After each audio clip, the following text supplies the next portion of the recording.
આજની ધર્મકથા. પ્રણામ. પરમ પૂજ્ય આચાર્ય ભગવંત સંઘ સ્થવીર શ્રીમદ સિદ્ધિ વિજયસુરીશ્વરજી મહારાજા અધ્યાત્મ જગતનું એવું નામ કે જે નામ વિના આ જગત છે ને એ છત્રછાયા વગરનું લાગે. આત્મા વિશેની વાતો કરવી, ધ્યાન, આત્માનુભૂતિ, આ બધા ક્ષેત્રોના ચઢાણ કરવા, એ બધું જે આજે થોડું ઘણું પણ સહજ થઈ શક્યું છે, સરળ થઈ શક્યું છે, એના મૂળમાં કેટલાક પૂર્વના મહાત્માઓ કે જે બહુ નજીકના ભૂતકાળમાં થઈ ગયા અને એવું જીવન જીવી ગયા કે આ બધા જ ક્ષેત્રોને એક વજન મળ્યું, એક બેઝ મળ્યો અને એના કારણે આ બધા ક્ષેત્રો ઉઘડ્યા કે આવું પણ કંઈક હોઈ શકે. પૂજ્ય સિદ્ધિસુરીશ્વરજી મહારાજાના જીવનની અંદર જેટલે અંશે વાત્સલ્ય લોકો માટે હતું એના કરતાં કંઈક ઘણે અંશે એમના પોતાના જીવનની અંદર અધ્યાત્મ ભર્યું હતું.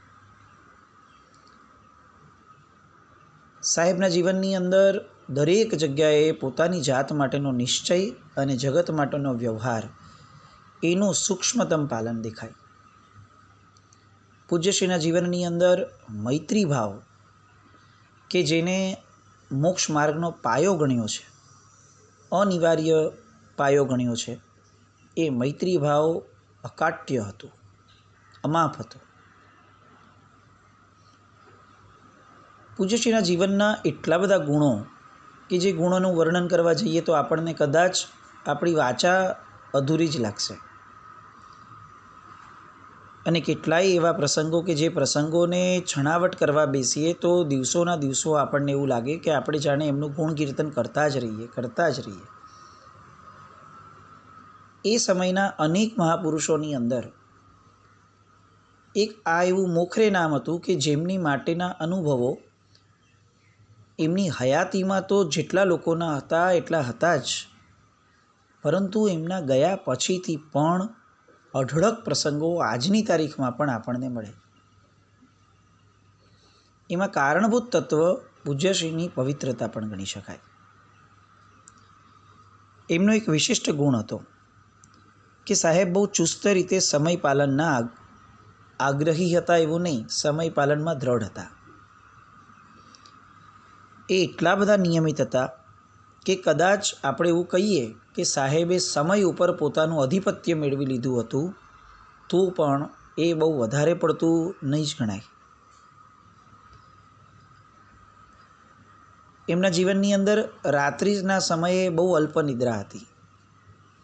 સાધકના જીવનના જે લક્ષણો ગણાવવામાં આવ્યા એમાંનું એક બહુ મહત્ત્વનું લક્ષણ કે જેમ જેમ સાધનાનું સ્તર વધતું જાય એમ એમ નિદ્રાનું સ્તર ઘટતું જાય. કારણ કે જાગ્રત અવસ્થામાં આવ્યા પછીથી હવે જે ઉજાગર અવસ્થામાં જવું છે એ અવસ્થાની પ્રાપ્તિ માટે બાહ્ય નિદ્રા એ બહુ સહજપણે જીવનમાંથી સરકી જાય અને એનું મહત્ત્વ ઘટી જાય. એ હવે શરીરના ખપ પૂરતી જ હોય, એ પોતાના રસ માટેની ન હોય. ચોક્કસ સમયે સાહેબ ઉઠી જતા. ઋષભદેવ ભગવાને શીખવાડેલી 72 કળાઓમાં એક કળા છે કે કોઈ પણ પ્રકારનું ઘડિયાળ વગેરે જોયા વગર ફક્ત આકાશને જોઈ અને સમયને ઓળખવું. આકાશના ગ્રહો, નક્ષત્રો, તારા વગેરેના દ્વારા સમય, એક્ઝેક્ટ સમયને જાણવો. આજે ઘડિયાળના ડિપેન્ડન્ટ થઈ ગયા એવા આપણે લોકો આ બાબતને કદાચ ચમત્કાર ગણશું, પણ આપણી 2 પેઢી પહેલાં જઈએ તો એ લોકોને આ બહુ સહજ હતું. ને એમાં આ સિદ્ધિસુરીશ્વરજી મહારાજના જીવન માટે તો એવું કહેવાતું હતું કે સાહેબના શરીરની અંદર એવું તંત્ર હતું અને એ પોતે એટલા બધા નિયમિત હતા કે ઘડિયાળ એમના પ્રમાણે ચાલતી, બહુ સહજપણે. એના કેટલાક દ્રષ્ટાંતો પણ સાહેબના જીવનમાં પ્રસંગો બન્યા હતા. એમની રૂટિનમાં એવું હતું કે સાહેબની અબ્રમદ આરાધના સતત ચાલુ હોય. બપોરે 1 વાગે સાહેબ આડા પડે, જરાક ઊંઘ લે અને બપોરે 1:30 વાગે ઉઠી જાગ્યા જ હોય.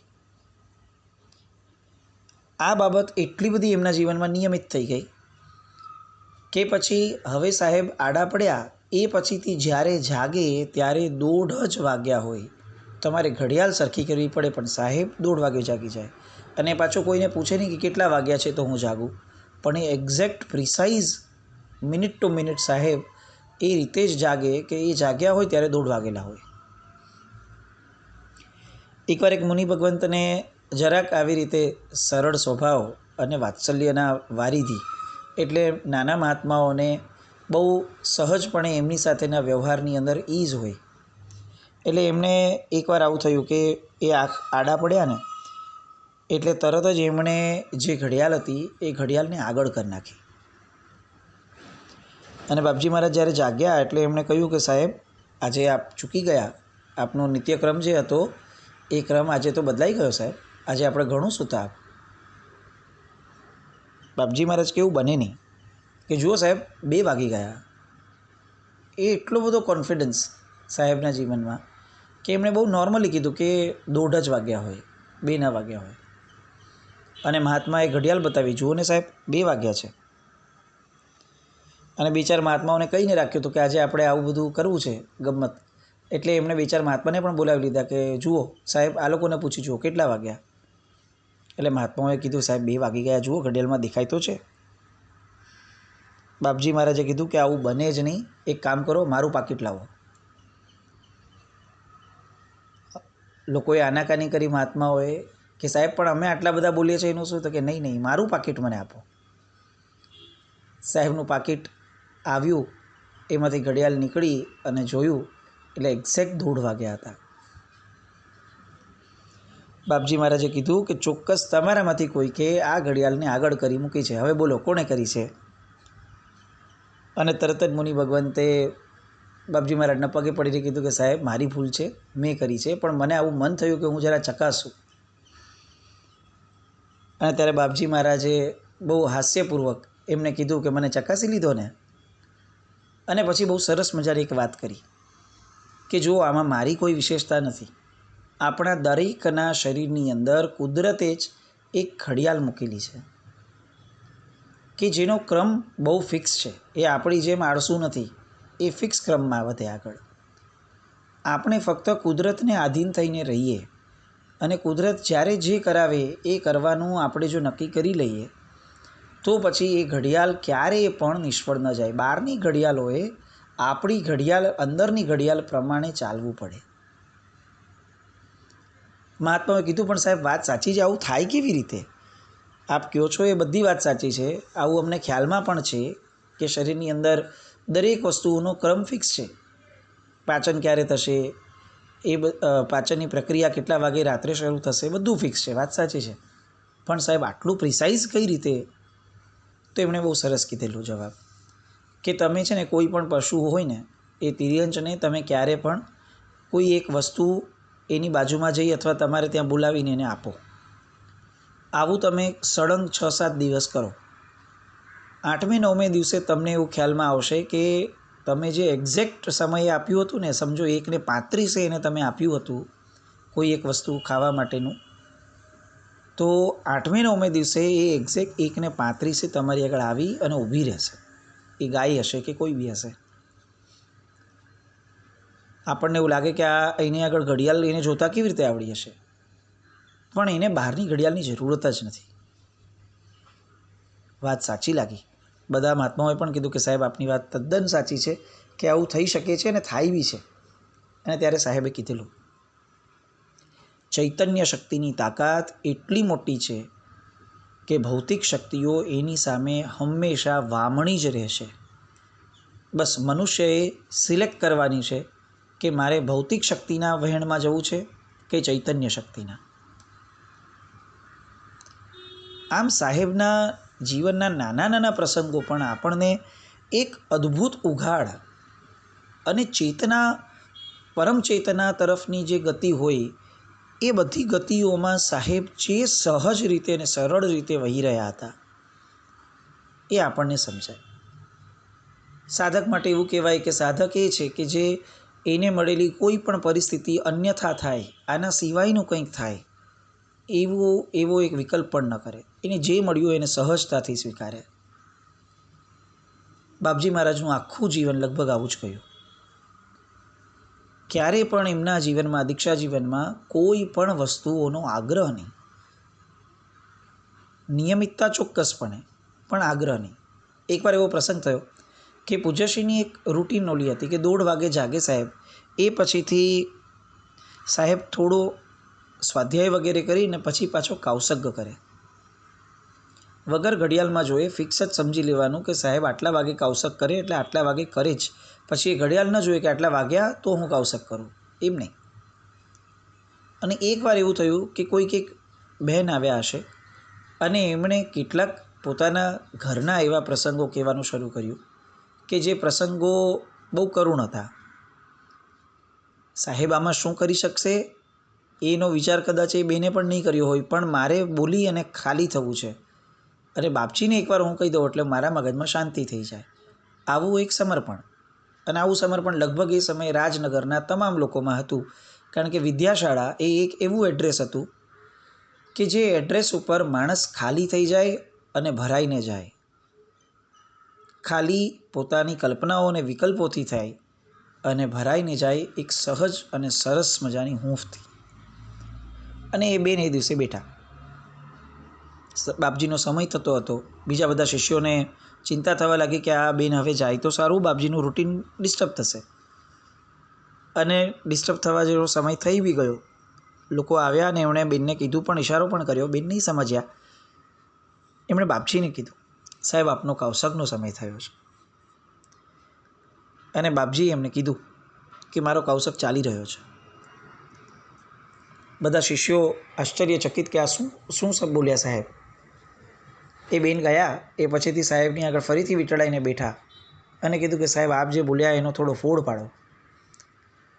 અને બાપજીએ કીધું કે જુઓ, મારે મારા સમયે જે કાવસગ કરવાનો હતો ને એ મારી વ્યક્તિગત આરાધના હતી.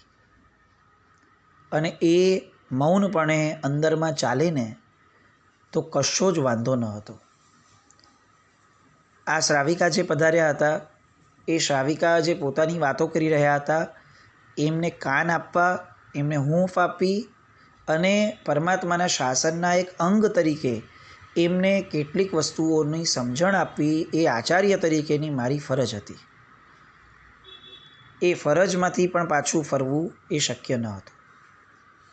પરંતુ એકસાથે આ બંને વસ્તુ થવી એ બહુ શક્ય પણ હતી અને સહજ પણ હતી. બહારના સમયે જ્યાં જે સાંભળવું એ સમયે એને ઔચિત્યપૂર્વક એને સાંભળી અને એ દિશામાં માર્ગદર્શન આપવું એ કર્તવ્ય ચાલતું હતું. અને આંતરિક જગતની અંદર કાયોત્સર્ગ દ્વારા મારે જે મેળવવાનું હતું એ મેળવવાની મથામણ અંદર ચાલુ કરવી એ આંતરિક જગતની ઘટના હતી, જેની ઉપર પણ મારો કાબુ હતો. જીવનમાં આવી પરિસ્થિતિ ઘણીવાર આવશે કે આપણે આપણા વ્યક્તિગત આરાધના માટે ક્યાંક ને ક્યાંક જીન શાસનના અંગ સમા કોઈક વ્યક્તિઓને આપણે દુભવવાના નિમિત્ત બનવાનો વિચાર આપણને આવશે. પણ હે શિષ્યો, તમે એ સમયે ધ્યાન રાખજો કે આપણે ક્યાંય પણ આપણા સ્વાર્થમાંથી પરમાત્માના શાસનના અંગ સમા શ્રાવક શ્રાવિકાઓ સાથે અન્યાય ન કરી બેસીએ એ જોતા રહેવું પડશે. અને એટ ધ સેમ ટાઈમ આપણે આળસુ બનીને આપણી આરાધના કે સાધનાને ગૌણ ન કરી દઈએ એ પણ જોતા રહેવું પડશે. મલ્ટીટાસ્કર કોને કહેવાય એવું આજના જગતમાં ઘણા બધા વક્તાઓ સમજાવે છે. પૂજ્યશ્રીનું જીવન એ પોતે જ જાણે એક સમજણ અને એક ઉપદેશ હતો. સમય પાલનનો એટલો જબરદસ્ત એમનો આ ગુણ, એ પણ આગ્રહ વગરનો. બધા મહાત્માઓ આ બધાની સાથે ઘણી બધી વાર આવું શીખવા બેસતા. એકવાર એક એવો સરસ મજાનો પ્રસંગ બન્યો હતો કે એમની 3 પેઢીઓ ભેગી થઈ મહાત્માઓની અને કેટલાક દિવસ સાથે રહેવાનું આવેલું. બધાને તો એમ લાગ્યું કે જાણે આપણને મોક્ષ મળી ગયો, એટલો આનંદ થાય કે બાપજીની નિશ્રામાં રહેવા મળશે. એટલે પ્રતિક્રમણ પછીથી અને પ્રતિક્રમણ પહેલાં ક્યારેક બધા જ વીંટળાઈને બેસે અને બાપજીને પોતાના જીવનના પ્રસંગો પૂછે. એમને પ્રશ્નો પૂછે કે સાહેબ આપના જીવનમાં આવું ક્યારે થયેલું, આવું આ બાબતમાં કયો અનુભવ થયેલો. અને આ તો છે ને દાદાજીની વાતો જેવા હતા બાપજી. એટલે એમની પાસે તો અનુભવોની ખાણ, એટલે પ્રસંગો અને અનુભવો એટલા બધા. આમ બેઠા હોય તો સહજપણે બોલે. એ સમયે પૂજ્ય ભદ્રંકર સુરી મહારાજ સાહેબ, એમને એવું મન થયું કે હું આ બધા પ્રસંગો જે સાહેબના મોઢેથી સાંભળવા મળે છે એ બધા અલૌકિક છે, અદ્ભુત છે, હું એની નોંધ રાખું. અને એટલે એક બાજુ બેસી અને કોઈની દ્રષ્ટિ ન પડે એ રીતે એ પોઈન્ટ્સ લખતા હતા નોટની અંદર. કેટલાક દિવસો સુધી આ ચાલ્યું. બાપજીની તો નજર નથી પડી ક્યારે પણ. અને એ પોતાની રીતે એમને એવું લાગ્યું પણ નહીં કે આ કંઈ હું અજુગતું કરું છું. એ ફક્ત પોતાની એક ધારામાં હતા કે બાપજીના જીવનના પ્રસંગો આપણે ક્યારે લખશું, અને આ નોંધ હશે તો કંઈક બાપજીને આપણે સરસ મજાનો એક ન્યાય આપી શકશું ભવિષ્યમાં પણ. આ બાજુ કેટલાક દિવસો પછી કેટલાક મહાત્માઓ બાપજી પાસે ગયા અને બાપજી મહારાજને કીધું કે સાહેબ આ બહુ જબરદસ્ત યોગ અમને આપી રહ્યા છો, અમને બહુ આનંદ છે, અને એટલું જ અમને ગમે છે કે ભદ્રંકર સુરી મહારાજ સાહેબ જે છે એ આ બધું લખી રહ્યા છે, તો આ ભવિષ્યની અંદર પણ અમારી માટે એક આલંબન રહેશે. સાહેબે કીધું એમ બહુ સારું કહેવાય. અને જરાક યોગ મળતા એમણે સાહેબને બોલાવ્યા અને એમને એમ કીધું કે તમે કંઈ પુસ્તકમાં જે નોંધ લખી રહ્યા છો એ જરા મને આપો. બહુ સહજપણે એમણે આપી કે જુઓ સાહેબ આ બધી નોંધ લીધી છે. જેવું એ નોંધનું પુસ્તક એમના હાથમાં આવ્યું એ જ ક્ષણે એમણે પુસ્તકને એ રીતે ફાડ્યું કે એનો એક પણ શબ્દ વાંચી અને કનેક્ટ પણ ન કરી શકાય. બધા ડઘાઈ ગયા કે સાહેબ શું કરો છો આપ? અને બધા એમને વિનવવા લાગ્યા કે સાહેબ આવું નહીં કરો, આ અમારા જીવનનું ઉત્કૃષ્ટ આલંબન છે. અને ત્યારે બાપજીના મોઢામાંથી એક શબ્દ નીકળ્યો હતો કે આપણે જીવતે જીવતા આપણી યશોગાથા ગવડાવીએ એ જીન શાસનનું અપમાન છે, આપણી આખી પૂર્વ પરંપરાનું અપમાન છે. હું તમારો ગુરુ છું એ ચોક્કસ વાત છે, પરંતુ મારા માથે જે ગુરુઓ હતા ને એ ગુરુઓને મોટા કરવા માટે મેં તમને શિષ્ય તરીકે સ્વીકાર્યા છે. જીવંત વ્યક્તિને ક્યારેય મોટા કરાય નહીં. આ સાહેબનું એક સૂત્ર. અને પહેલાંના પ્રસંગમાં પણ આપણે જોયું હતું, અને આ પ્રસંગમાં પણ એ રિપીટ થયું. અને સાહેબે એમની એક પણ વાતોની એમના જીવન દરમિયાન એમની જ્યાં જ્યાં નજર પહોંચી છે ત્યાં ત્યાં એમણે કોઈને નોંધ રાખવા દીધી પણ નથી. જે વિદ્યાશાળાનો ઉપાશ્રય, જેને કદાચ આપણે તીર્થ ગણી શકીએ, કે જ્યાં પૂજ્યશ્રીના નિશ્રાના ઉત્સવ વર્ષો સુધી મંડાયા હતા રાજનગરમાં. એ વિદ્યાશાળાના ઉપાશ્રયની સ્થાપના પણ એમના ભક્તવર્ગ દ્વારા થઈ, અને પૂજ્યશ્રીના નામ ઉપર એ વિદ્યાશાળા રાખવાની એમની જીદ હતી. બાપજી મહારાજને તો આ વસ્તુ કોઈ પ્રકારે કોઠે પડે જ નહીં. છેવટે બહુ મથામણ થઈ એટલે એમણે એમ કીધું કે એક કામ કરો, મારો વિષય જ નથી કે તમે શું નામ રાખો, પરંતુ જો તમારે મારી પાસે આવ્યા છો ને આટલી જીદ કરો છો તો એક કામ કરો, તમને મારા પ્રત્યે સદભાવ છે? તો કે 100% સાહેબ.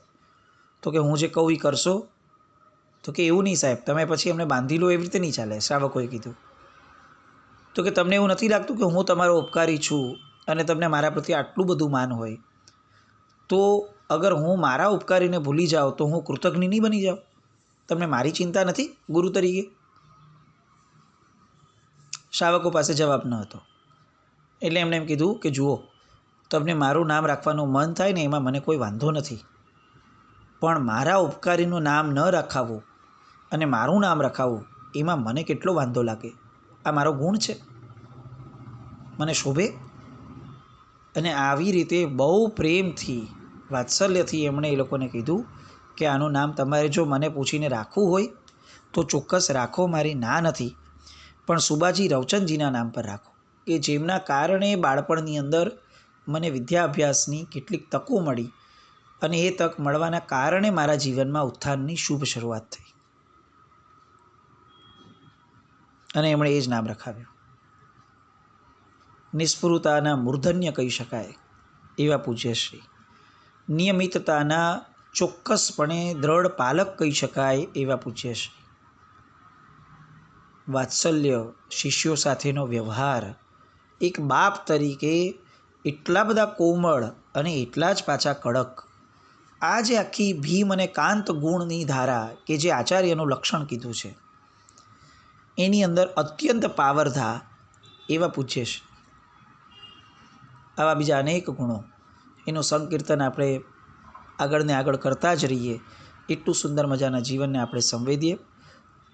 જીનાજ્ઞા વિરુદ્ધ કંઈ પણ બોલાયું હોય તો મિચ્છામિ દુક્કડમ. જૈનમ જયતિ શાસનમ.